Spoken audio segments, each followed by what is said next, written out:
আচ্ছা, এবার যাচ্ছি দাদা আপনার কবিতায়। স্বপন কুমার বৈদ্য দাদা আছেন আমাদের সাথে। দাদা লিখেছেন, কবিতার নাম হচ্ছে বাবা তুমি।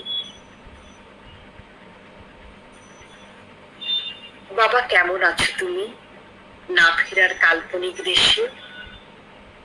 তুমি কি করছো এখন গভীর রাতে? সকাল থেকে খেয়েছো কিছু, নাকি মায়ের উপর অভিমান এখনো পুষে রেখেছো মনে? রাতে তুমি কখন ঘুমোতে যাও? কে বিছানা পেতে দেয় যতন করে? কে চাদর টেনে দেয় গায়ে? শীতে কে গরম পানি করে দেয় তোমার তৃপ্তির স্নানের জন্য? কে ভাত বেড়ে দেয় দুপুরে ও রাতে? ভোরে ঘুম ভাঙিয়ে দেয় কে? তোমার হুপিং কাশি কমেছে কি? তুমি কি এখনো সিগারেট খাও? মা তোমাকে কতবার নিষেধ করেছে সিগারেট না খেতে? কতবার ছিঁড়ে ফেলেছে প্যাকেট সহ সিগারেট?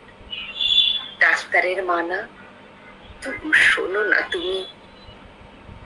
এখনো বদ অভ্যেস ছাড়তে পারলে না বুঝি?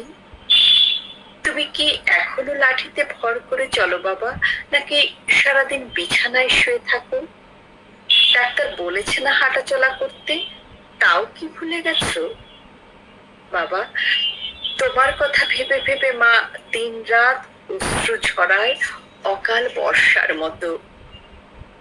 এখন তোমার চা খেতে ইচ্ছে করে না, মগ ভর্তি লিকার চা? তুমি বলেছিলে আমি একদিন অনেক বড় হব, অনেক বড়।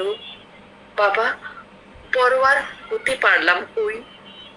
তোমার নাতনি বাবা ডেকে উঠতেই বুকের ভিতর কেমন মোচড় দেয়। অমনি তোমার শেষ শয্যার দৃশ্য চোখের সামনে ভেসে উঠতেই ডুকরে কেঁদে ফেলি। চিৎকার করে বলতে চাই, বাবা তুমি কোথায়? তুমি কোথায়? কেন ছেড়ে গেলে আমাদের? আমিও তো একদিন চলে যাব। আমার মেয়েটার কি দশা হবে? বাবা, ফিরে আসো একবার, দেখে যাও তোমাকে ছাড়া কেমন আছি। ইচ্ছে হয় ওখানে গিয়ে তোমাকে একবার দেখে আসি। তুমি ছিলে সংসারের অসৎ বৃক্ষ।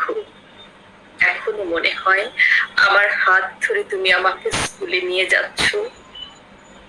বাবা, তুমি ভালো থেকো।